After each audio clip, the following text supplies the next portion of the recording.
Oke, kembali ke channel Andri Motor Group nih. Nah, jadinya hari ini kita mau ngebahas nih, Mas. Kita belum pernah ngebahas mobil LCGC ini, Mas ya? Oke, jadi di sini kita mau ngebahas Honda Brio manual tahun 2020.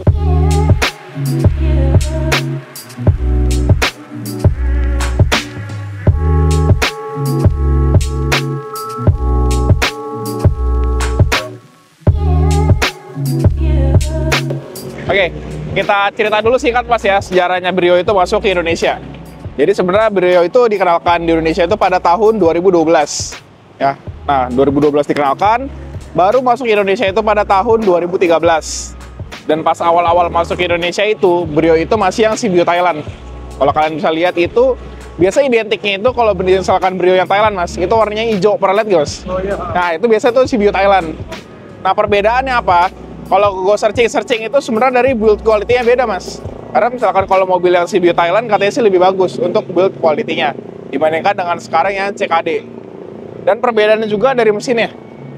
Kalau mesinnya itu yang CBU Thailand 1300 cc, sedangkan yang CKD ini sekarang mesinnya 1200 cc. Turun 100 cc aja dari CBU. Nah, jadi kita punya ini tahun 2020. Kalau kalian bisa lihat, mobil ini sudah melakukan all new, sebenarnya bukan facelift sih. Karena facelift-nya itu pertama kali Brio itu di tahun 2016 saat Brio RS itu keluar. Jadi di bawah 2016 itu nggak ada Brio RS, Mas. Ada tipe E, tipe S gitu. Kalau RS belum ada. Nah, habis itu tahun 2018 baru dia facelift mukanya seperti ini. Ya, kalau yang 2018 ke bawah, kalian bisa lihat lampunya kayak ini, Mas, kayak Mobilio. Ya, jadi mobil yang pre-facelift itu sebenarnya kayaknya headlamp itu sama, Mas. Karena Mobilio yang facelift, headlampnya sama kan kayak gini, Mas ya, pernah lihat ya? Yang pre-facelift juga sama, gitu. Jadi harusnya spare partnya mungkin sama, Mas ya, dari bagian headlampnya. Cuman kalau bagian mesinnya itu beda. Mobilio itu menggunakan mesin 1500 cc, sedangkan Honda Brio ini 1200 cc. Gitu. Oke, jadi yang kita punya ini adalah tipe yang paling standar lah, bisa dibilang, Mas ya, Brio S Satya. Jadi ini tipe terendah. Makanya kalian bisa lihat mulai dari peleknya ya ala kadarnya aja gitu, Mas ya, mobil LCGC. Terus kita lihat ke bagian belakangnya, Mas. Nah, kalau yang Brio all new ini menurut gua kayaknya lampu belakangnya lebih keren sih, Mas ya. Iya. Lebih oke, lebih sporty dibandingkan dengan sebelumnya. Karena kalau yang sebelumnya juga bagasinya itu nggak bisa dibuka dari belakang. Ya, Tahu kan, Mas ya? Itu biasa orang bilangnya tuh Brio kaca. Ya, kenapa Brio kaca? Karena dia bagasinya itu full kaca. Ya, kalau sekarang ini udah ada plat besinya gitu lah, bisa dibilang gitu ya. Gitu. Nah, untuk bagasinya juga kalau gue dengar-dengar yang all new ini tuh lebih lega, Mas, dibandingkan yang generasi sebelumnya. Gitu. Terus kita lihat ke bagian interiornya. Perbedaannya apa aja sih yang pre-facelift sama yang facelift. Gitu. Nah, jadi karena mobil ini sudah facelift, paling kelihatan itu adalah dari bagian speedometernya, Mas. Ya. Speedometernya itu kalau yang pre-facelift itu dia warna kuning ya. Backgroundnya ini warna kuning, sedangkan yang ini tuh warnanya putih. Terus juga dari bagian interior nih, mungkin kalian pada ngeh nih, bedanya tuh apa sih kalau dari bagian interior selain di speedometernya? Jok di baris keduanya, Mas. Jok di baris keduanya itu udah ada headrest ya. Nih kita bisa lihat ke belakang nih. Kalau misalkan yang pre-facelift, dia flat, Mas. Headrest ini nggak bisa dinaikin turunin. Ya, kalau ini bisa dinaik turunin. Udah, mungkin sekilas kalau interior itu aja. Gitu. Kita ke depan lagi, Mas, nggak, Mas? Oke. Jadi kalau menurut kalian itu LCGC yang paling oke, Mas? Kalau menurut Mas deh? Brio ya. Karena kan sebenarnya kalau Brio ini tuh dia punya saingan itu Toyota Agya, terus Daihatsu Ayla, sama Honda Brio. Nah, cuman kalau gue suruh pilih antara tiga itu, pasti gue pilih Honda Brio. Gitu, karena di antara tiga itu pertama CC-nya ini kan paling gede. Ya. Walaupun Agya itu sekarang ada 1200 kalau nggak salah, Mas ya. Kalau yang dulu kan 1000 cc ya, sekarang ada yang 1200. Cuman gue lebih suka Brio aja. Ya, karena Honda sih, Mas ya. Harganya juga kayaknya lebih mahal Agya, Mas ya. Kalau dibandingkan sekarang kan tipe tertingginya Brio itu kan Brio RS Urbanite ya kalau nggak salah. Kalau misalkan di Agya itu adalah Agya GR. Ya, harganya tuh mungkin 250 apa. Kalau kita bilang LCGC, harganya itu udah nggak worth it sebenarnya, Mas ya. Dengan harga di atas 200 juta deh. Kita nggak usah ngomong 250, di atas 200 juta. Menurut gua buat sebuah LCGC itu kurang worth it ya. Ini kalian beli MPV contoh ya, kita bilang HR-V, atau nggak kalian bisa beli Toyota Race gitu dibandingkan dengan mobil-mobil gitu. Kita lihat bagian mesin dulu ya, Mas. Untuk bagian mesin ini menggunakan mesin L12. L12 ini harusnya kayak dipakai cuman sama aja sih mas, sama Brio aja ya. Karena kalau Honda 1200 cc apalagi mas selain Honda Jawa, selain Brio ya. WRV itu harusnya 1500 mas. Yang paling banyak itu sebenarnya dipakai mesinnya itu L15. Contohnya kayak Mobilio itu pakai L15, Honda HR-V pakai L15, Honda Jazz pakai L15 gitu ya. Ini mesinnya itu L12. Sebenarnya kurang lebih tuh mesinnya sama aja sih mas. Mungkin beda dari blok mesinnya aja. Karena kalau kita lihat dari kayak gini, kurang lebih sama aja. Untuk bagian mesin L12 dan mesin L15. Cuman karena orang banyak yang suka pakai balap mas ya Brio ya, banyak banget ya. Itu banyak yang di swap ke L15 gitu. Karena sebenarnya nggak begitu ribet. Karena basic mesinnya tuh sama-sama L series ya. Jadi setahu gue tuh untuk merubah mesin ke L15 itu nggak perlu ganti full blok segelondong tuh nggak perlu. Setahu gue bisa ganti setengahnya aja gitu. Jadi kalau mau beli LCGC yang pasti nih, kelihatan mas ya, warnanya itu di dalam kap mesinnya itu pasti beda sama dengan warna bodinya. Ya waktu itu kita punya yang Brio warna kuning mas ya, itu dalamnya tuh nggak kuning, dalamnya tuh kayak gini warnanya. Nih, kayak lihat bagian sini, kayak ibarat warna seadanya aja loh mas. Karena ini kan mobil LCGC, gitu. Untuk bagian mesin mungkin menurut gue cukup, kita langsung test drive aja lah mas mobilnya ya. Oke, sekarang kita test drive dulu untuk mobil Honda Brio ini mas ya. Oke. Jadi kenapa gue suka banget sama Honda Brio mas yang tadi gue bilang itu, kayaknya menurut gue kayak Honda Brio ini ukurannya pas mas ya. Kalau kita tadi bandingkan dengan Agya, Ayla maupun ini deh mas, kalau kita ngomong Honda Jazz ya, gue tetap pilih ini. Iya, lebih enak ini. Ya, lebih enak ini dari segi nyetirnya gue nggak tahu kenapa kayak lebih enak aja. Walaupun kalau kita pikir-pikir Honda Jazz pasti tenaga jauh lebih enak. Iya. Ya, mesinnya 1500 sedangkan ini cuman 1200 cc. Nah, cuman nggak tahu kenapa nyetirnya jauh lebih enak, koplingnya lebih enak. Terus kayak shiftingnya giginya tuh enak banget ini mas. Ya. Kalau biasa manual mobil lain tuh ya, ini kita lagi masuk gigi tuh kayak bisa goyang-goyang banget mas. Kalau ini tuh kayak tuh dikit lah, ada goyang cuman dikit gitu.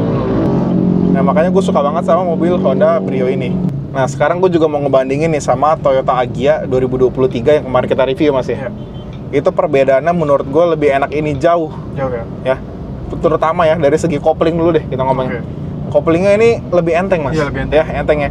Kalau misalkan yang kemarin itu Agya tuh ngerasa gak sih mas, koplingnya tuh keras. Iya keras. Keras banget loh. Makanya biasa gue pakai Suzuki Jimny yang manual, terus gue pindah Agya tuh, jujur gue nyetir sampai mati loh mas. Iya. Kalau macet tuh sampai mati-mati. Nggak tahu kenapa, itu aneh banget Agya. Gue makanya waktu pas pakai Jimny, Jimny tuh koplingnya enak banget ya. Iya, Jimny enak banget. Terus ini juga Honda Brio, koplingnya juga enak banget ini. Dibandingkan Agya, gue nggak tahu kenapa ya. Padahal Agya itu sama-sama LCG sih mas ya. Sama-sama LCG. Cuman koplingnya itu keras banget. Menurut gue kayaknya buat pakai daily tuh nggak enak loh mas. Mobil Agya tuh capek, bener capek. Emang kalau dari segi fitur, ya itu lebih menang ya mas ya. Kayak dari head unitnya itu dia kan udah ada layarnya ya. Kalau ini belum ada layarnya apa-apa. Cuman di Honda Brio yang facelift ini, fiturnya tuh sudah ada Bluetooth audionya. Ya kalau di Bo 2018 dia belum ada Bluetooth audio, biasanya pakai aux, kalau nggak pakai USB di bagian sini. Gitu. Nah, terus juga kalau kalian punya Honda Brio ini, mau tambahin kamera mundur tuh agak susah kayaknya mas. Ya, karena mau nggak mau kayaknya harus ganti head unitnya. Nah, cuman kemarin kita juga ada punya yang 2017 putih, nggak sempat review kita mas ya. Itu yang gue beli dari teman gue, dia ada kamera mundur, cuman dia akalin pakai ini mas. Kayak apa, spion tengahnya, jadi kayak dashcam lah ibaratnya mas ya. Itu berguna juga sih, daripada kalian ganti head unit, bisa sekalian pasang dashcamnya juga di spion bagian tengah ini. Gitu. Terus juga kalau kita bicara dari segi harga nih mas ya, Brio ini tuh harganya cukup bertahan lah. Iya bertahan banget. Itu ibarat kalau misalkan di mobil diesel itu kayak Innova mas. Iya kayak Innova. Ya cuman kalau LCGC-nya tuh di Honda Brio. Kenapa? Honda Brio ini kalau kita bicara di tahun 2022 ya, itu barunya itu dengan tipe e-CVT itu sekitar 185 juta. Kita ibarat diskon 5 juta aja deh. Malah bisa lebih ya. Pahit-pahitnya diskon 5 juta, cuman 180 juta. Mobil yang sudah berumur 3 tahun ini, kalau kalian cek di marketplace sekarang, itu harganya masih di 160, 165. Selisihnya tuh cuman 15 juta sampai 20 juta. Iya, benar. Gitu. Cuman laku gak mas? Laku. Mobilnya tuh laku. Walaupun selisihnya 15 sampai 20 juta. Ya mungkin kalau misalkan, maaf ya, bukannya kita ngerendahin ya, bagi orang yang duitnya mungkin pas-pasan, duit 15 juta atau 20 juta tuh emang lumayan. Iya, lumayan. Gitu. Cuman kalau kita pikir-pikir, ya mending beli baru sebenarnya, nambah dikit lah mas ya. Walaupun kalian kredit di mobil baru, kalau gue lebih prefer beli baru karena harganya itu selisih dikit ya. Karena apalagi kalau kalian pakainya itu dalam jangka waktu lama, menurut gue beli baru aja. Cuman kalau misalkan kalian orang bosenan kayak setahun 2 tahun mau ganti mobil, ya. ya mending beli second aja. Second, Ya sayang soalnya kalau misalkan ya ada penurunan harga walaupun dikit, cuman sayang Mas ya. Kalau kalian beli second dapat harga good deal, ya itu bisa untung malah jualnya Mas. Untung, Ya kalau kalian beli mobil baru ya udah 100% rugi punya Mas ya. Gitu. Jadi Honda Brio ini tuh juga harganya enak banget. Kalian beli sekarang mungkin pakai 2-3 tahun lagi juga turunnya nggak banyak Mas. Iya, turunnya nggak banyak. Gitu. Kayak 2020 ini nih. Contohnya, cuman kita punya manual ya. Kalau yang Matic itu mungkin di marketplace itu pasarannya masih 140-an. Masih tinggi ya. Ya, masih tinggi gitu. Jadi mobil itu makin lama tuh harga barunya tuh selalu pasti makin tinggi Mas ya. Ya Honda Brio itu mungkin setahu gua di tahun 2020 itu yang SCVT harusnya paling di angka 170-an. Oke. Ya, cuman di 2022 tadi 185 karena teman gua tuh pernah beli kan si Davin itu. Dia bilang dia beli 185 diskon 5 juta. Cuman kalau di 2025 ini pasti harganya tuh naik Mas. Ya, nggak usah Honda, kita lihat Toyota aja, Fortuner harganya makin gila Mas ya. Iya, makin gila. Keluar yang facelift itu harganya jauh lebih mahal gitu. Jadi saran gua kalau orang bosenan mending beli mobil second gitu. Betul. Nah, terus sekarang kita mau tes tenaganya Honda Brio ini nih. Oke. Kita tes dari gigi 2 aja Mas ya. Karena ini mobil manual, tenaganya jauh lebih enak dibandingkan dengan yang CVT. Iya.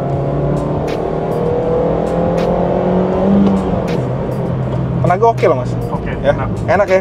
Gurihnya enak banget Mas. Gue demen banget makanya Brio itu yang manual gitu. Oke. Karena gue sempat dulu sebelum gue beli Civic Vario yang kedua Mas, yang kuning pernah gue ceritain waktu itu. Iya. Itu gue sempat mau pikir ngambil Honda Brio second, gue pasangin turbo Oke. gitu. Cuman nggak tahu kenapa hati gue masih memilih ke Honda Civic Vario lagi. Gitu. Padahal menurut gue Brio diturboin tuh oke banget loh. Oke. Kenceng loh. Gue sempat nanya itu mungkin sekitar 50-60 juta nih mobil udah bangun jadi turbo lah. Udah masuk bengkel, udah siap pakai lah pokoknya. Cuman ya kalau misalkan kalian pakai mobil ini udah diturboin jangan bener gila nyetir ya. Speedometer jangan sampai dipetokin Mas. Namanya mobil LCGC kan enteng ya Mas ya. Iya, enteng. Kalau ngebut gini gue ngerinya agak melayang Mas. Iya, melayang pasti. Gitu. Terus juga teman gue yang punya Honda Brio Matic itu katanya sih ada speed limiternya Mas. Oh. Jadi nggak bisa mentok setahu gue ya. Dia bilang tuh cuma sampai 140. Nah, cuman gue nggak tahu nih kalau yang manual apakah ada speed limiternya atau cuman di yang varian Matic-nya aja. Gitu. Cuman jarang sih Mas kayaknya mobil sekarang gue liat ada speed limiternya. Kebanyakan tuh mobil tuh nggak ada speed limiternya ya. Jadi ya udah pentokin harusnya bisa pentokin gitu Mas. Cuman gue nggak berani lah kalau ini kita pentokin Mas. Kita pakai santai-santai aja. Dan mobil manual itu faktanya lebih irit dibandingkan dengan mobil yang Matic. Iya, bener gak Mas? Bener. Bener ya. Karena nyetir manual itu kayak gigi kita nih RPM rendah kita bisa oper-oper. Bisa oper-oper. Ya. Jadi RPM tuh rendah mulu. Kalau misalkan CVT ya makanya dibilang agak boros. Cuman seboros-borosnya tuh yang CVT itu dapat kurang lebih sampai 1:18-17 lah Mas untuk di dalam kota. Oke. Kalau misalkan di tol itu bisa 1:20-an gitu. Tapi coba kita iseng riset mobil ini. Itu bisa sampai 1 banding berapa kalau kita bawa santai ya Mas ya. Oke. Karena ini jujur mobil ini walaupun manual pakai harian nggak capek sih Mas. Nggak capek, masih Ya. enak ini. Masih enak dibandingkan kalau suruh pakai Agya yang kemarin gua ogah Mas. Oke juga. Ya makanya kemarin baru pakai sehari gue tukar mobil showroom yang lain aja Mas. Bener-bener itu nggak enak banget tuh kalau misalkan Agya yang manual. Ini kalau Agya prefer yang Matic Mas ya. Iya. Karena bener-bener keras banget. Dan kalau keras gitu harus sih kayak kopling harus diganti ya Mas ya. Iya, harus diganti lah. Iya, padahal standar gue bingung. Biasa kalau yang kopling-kopling keras itu buat mobil balap, racing gitu. Yang kayak kopling itu namanya twin plate, pernah dengar gak Mas? Jadi plat itu ada 2. Oke. Jadi biar koplingnya itu nggak gampang slip. Gitu. Oke. Kita jalan lagi pelan-pelan, ntar kita lihat average saya dapat 1 banding berapa nih. Ya kalau sementara ini baru jalan-jalan dekat sih 1:25 sih Mas. Kita pakai RPM rendah aja gitu. Nah ini buat kalian mungkin ke kantor ini cocok banget Mas ya. Masih anak kuliahan, banyak banget Brio itu yang dimodif, itu banyak banget. Kalau kalian itu lihat di TikTok sampai ada viral kemarin Mas ya. Lihat gak Mas yang Brio balapan di Sentul yang warna putih Enggak, sama Civic gitu. Jadi Brio turbo lawan Civic yang FD, tau kan Mas, Civic Batman, cuman diturboin juga. Oke. Gitu. Itu sempat viral, panas juga di TikTok. Katanya ada yang bilang menang Brio, ada yang bilang menang Civic. Tapi kalau misalkan menang Brio sih gila loh Mas. Iya, Brio mesinnya cuman 1.200, sedangkan Civic itu 1.800. Oke. Ya, dari saya udah beda 600. Ya walaupun sama-sama turbo sih harusnya menang Civic ya. Cuman kemarin katanya ada rematch kecot-kecot lah. Ya akhirnya Civic yang menang. Oke. Katanya gitu. Cuman gue pengen banget sih suatu saat gue pengen ngebangun kayaknya Brio turbo tuh. Iya. Karena banyak banget di IG gue lihat kayak misalkan contohnya bengkel Engine Plus, pernah dengar gak Mas? Iya, tahu. Ya itu dia ada Brio warna kuning, gue lihat itu diturboin gitu. Kayak gue kayak ngiler gitu lah, lihat mobil kecil gini LCGC cuman kenceng. Iya. Gue kayak penasaran aja gitu. Mobil sekecil gini kalau dibikin kenceng tuh kayak apa? Masa apakah selip-selip, apakah malah enak dipakainya gitu. Karena kalau Honda Brio ini kan front wheel drive Mas ya. Iya, front wheel drive. Jadi mungkin kalau misalkan kalian pakai pelan langsung ngebut sih gecol-gecol Mas ya. Iya, pasti. Gecol-gecol mobilnya, jadi pastinya kurang enak ya. Oke, untuk kaki-kaki Brio ini menurut gue sih hitungannya cukup empuk ya Mas ya. Iya, lebih enak sih daripada Agya kemarin. Oh, Agya sih agak keras ya. Ini Brio ini jauh lebih enak, makanya Brio ini dengan walaupun harganya overpriced Mas ya. Mobil ini masih laku banget. Iya, masih laku banget. Ya, masih laku banget. Ya karena ini kaki-kaki enak, kopling enak, tenaga oke, bodi yang compact, dimodif oke. Ya kan Mas ya? Standaran juga oke. Standaran juga oke. Ya gitu. Jadi mobil ini all rounder, lu mau pakai buat balap bisa, buat harian bisa, lu mau buat apa lagi? Buat ngedrift nggak bisa. Ngedrift bisa jangan. Ini mobil front wheel drive. Ada orang di TikTok gue liat pakai Agya atau Brio, gue lupa dia pakai ngedrift Mas. Oh, pakai drive. Ya sekarang logika aja mobil front wheel drive. Mungkin dia ngebut ya. Saya tarik rem tangan Mas Iya, ya. benar. Jadi model ngedriftnya pakai rem tangan aja gitu. Itu jangan sih menurut gue, bahaya lah. Bahaya, betul. Mobil kayak gini peruntukannya ya mungkin kalau buat drift jangan, karena front wheel drive Mas. Biasanya buat slalom ya. Slalom ya, slalom gitu ya. Kalau nggak buat orang track day di Sentul tuh ada tuh Iya, Mas. benar. Jadi kayak emang khusus OMR Brio namanya. Jadi kayak mobilnya tuh Brio semua Mas yang balap Iya, di Sentul. Brio semua. Gitu. Jadi emang mobil ini mungkin enak banget, makanya sampai dipakai di Sentul Mas ya. Untuk Iya. OMR Brio, ada juga yang Honda Jazz. Iya, Gitu. ada Jadi harus Jazz semua, Brio semua. Gitu. Oke, jadi yang mau tanya-tanya mobil ini boleh banget nih. Ini Honda Brio e-manual tahun 2020 Oke. dengan kilometer yang kecil banget lah Mas. Kita belum ngomong kilometer, Iya, lupa dari tadi ya. Mobil ini kilometer hanya 29.600. Oke. Dan mobil ini record, ada semua bukunya. Jadi Jadi masih plastikan ya. masih plastikan, lihat. Head unit plastikan, AC plastikan, sun visor plastikan kiri kanan. Nah, jadi nggak perlu khawatir lagi untuk beli mobil ini, karena dari Honda Brio kilometer kecil itu susah Mas. Susah. Karena ini mobil daily. Iya, daily. Ya, orang yang simpen-simpen itu jarang Mas. Jarang banget, ya. Kemarin gue belum cerita Mas, gue punya Brio 2017, cuman udah laku. Oke. Warna abu-abu, kilometer 3.000. Oh, kecil banget. 3.000, ada 3.000, cuman udah laku waktu itu. Oke. Jadi nggak lama gue beli Brio yang punya teman gue yang putih. Itu bokap gue ada beli Brio 2020 sama 2017. Yang 17 kilometer 3.000. Oh. Itu gila, bener-bener setirnya masih kulit jeruk, dalam masih plastikan semua. Itu yang bakal susah dicari dan mungkin nggak akan ketemu lagi Mas. Iya, Bang. Honda Brio umur 8 tahun cuma 3.000, mau dapat di mana lagi? Gitu. Jadi mendingan ya beli ini aja Mas, karena itu mobil cepat banget lakunya. Laku banget. Oke, jadi yang mau tanya-tanya mobil ini boleh langsung DM atau WA ke gue aja. Oke, jadi menurut gue cukup untuk video gue kali ini. Sampai jumpa di video selanjutnya.